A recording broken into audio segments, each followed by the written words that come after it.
124वां दिन। नए अहदनामा में से आज की तलावत मुकद्दस यूहन्ना की अंजील उसका 4 बाब, पहली आयत से लेकर 26वीं आयत तक। फिर जब खुदावंद को मालूम हुआ कि फरीसियों ने सुना है कि यीशु यूहन्ना से ज्यादा शागिर्द करता और बपतिस्मा देता है, को यीशु आप नहीं बल्कि उसके शागिर्द बपतिस्मा देते थे, तो वो यहूदिया को छोड़कर फिर गलील को चला गया और उसको सामरिया से होकर जाना जरूर था। बस वो सामरिया के एक शहर तक आया जो सुखार कहलाता है। वो उस किता के नजदीक है जो याकूब ने अपने बेटे यूसुफ को दिया था, और याकूब का कुआं वहीं था। चुनाचे यस्सु सफर से थका मांदा होकर उस कुएं पर यूं ही बैठ गया। ये 6 घंटे के करीब था। सामरिया की एक औरत पानी भरने आई।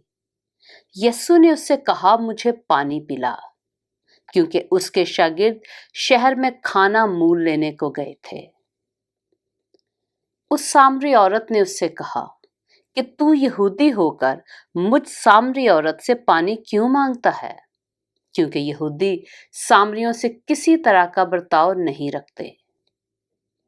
यीशु ने जवाब में उससे कहा, अगर तू खुदा की बख्शिश को जानती और ये भी जानती कि वो कौन है जो तुझसे कहता है मुझे पानी पिला, तो तू उससे मांगती और वो तुझे जिंदगी का पानी देता। औरत ने उससे कहा, ऐ खुदावंद, तेरे पास पानी भरने को तो कुछ है नहीं और कुआं गहरा है, फिर वो जिंदगी का पानी तेरे पास कहां से आया? क्या तू हमारे बाप याकूब से बड़ा है, जिसने हमको ये कुआं दिया, और खुद उसने और उसके बेटों ने और उसके मवेशी ने उसमें से पिया?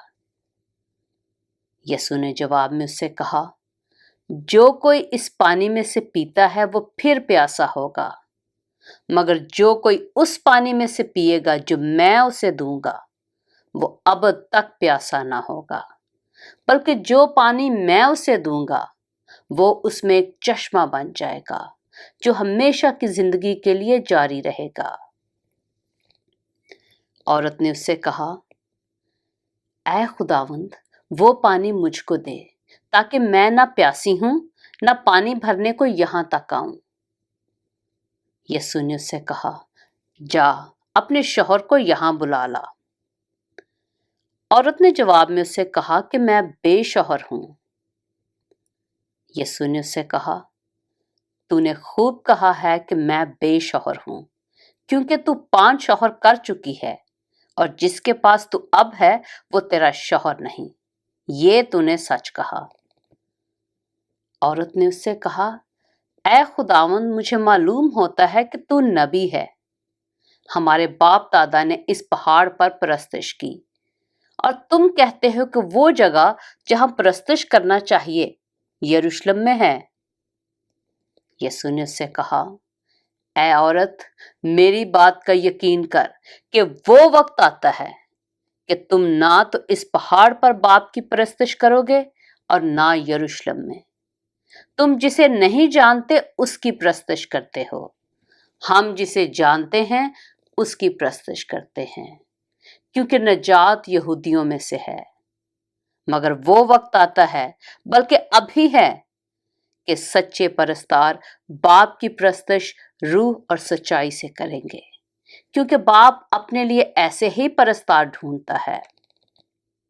खुदा रूह है, और जरूर है कि उसके परस्तार रूह और सच्चाई से परस्तिश करें। औरत ने उससे कहा, मैं जानती हूं कि मसीह जो खुर्स्तस कहलाता है आने वाला है।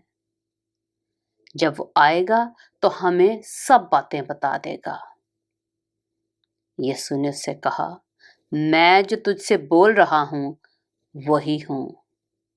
पाक कलाम के पढ़े और सुने जाने पर खुदावंद की बरकत हो।